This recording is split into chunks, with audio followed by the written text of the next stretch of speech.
નમસ્કાર મિત્રો, અમારી પીકે ગુજરાતી ચેનલમાં તમારું સ્વાગત છે। મિત્રો, અત્યારે હાલની સૌથી મોટી અને દુઃખદ ખબર સામે આવી રહી છે।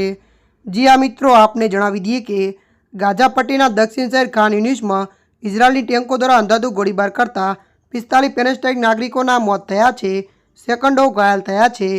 ત્યારે મિત્રો, વધુ આપને જણાવી દઈએ કે આ દાવો હમાસ દ્વારા સંચાલિત ગાઝા સ્વાસ્થ્ય મંત્રાલય કર્યો હતો।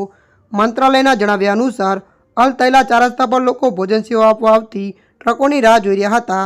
ત્યાં અચાનક ઇઝરાયલી ટેન્કો દ્વારા અંધાધૂંધ ગોળીબાર થતાં 45 લોકો માર્યા ગયા હતા। મૃતકોની સંખ્યા વધવાની આશંકા છે। મળતી માહિતી અનુસાર વધુ જણાવી દઈએ કે સ્વાસ્થ્ય મંત્રાલયે જણાવ્યું હતું કે ઇઝરાયલી ટેન્કોએ ખાન યુનિસમાં રસ્તા પર ઊભેલી ભીડ પર અંધાધૂંધ ગોળીબાર કર્યો હતો, જ્યાં હજારો લોકો ભોજન અને અન્ય આવશ્યક સામગ્રીની સહાય આપવા આવતી ટ્રકોની રાહ જોઈ રહ્યા હતા। આ હુમલામાં અનેક લોકો ગંભીર રૂપે ઘાયલ થયા હતા। તેમના નાસર હોસ્પિટલ અને અન્ય ચિકિત્સા કેન્દ્રોમાં સારવાર અર્થે ખસેડવામાં આવ્યા છે। ત્યારે મિત્રો, હાલ માટે આટલું। મળીશું નવી અપડેટ સાથે। જો તમને અમારો વિડીયો પસંદ આવે, લાઇક, શેર અને સબસ્ક્રાઈબ કરી નાખજો। ધન્યવાદ।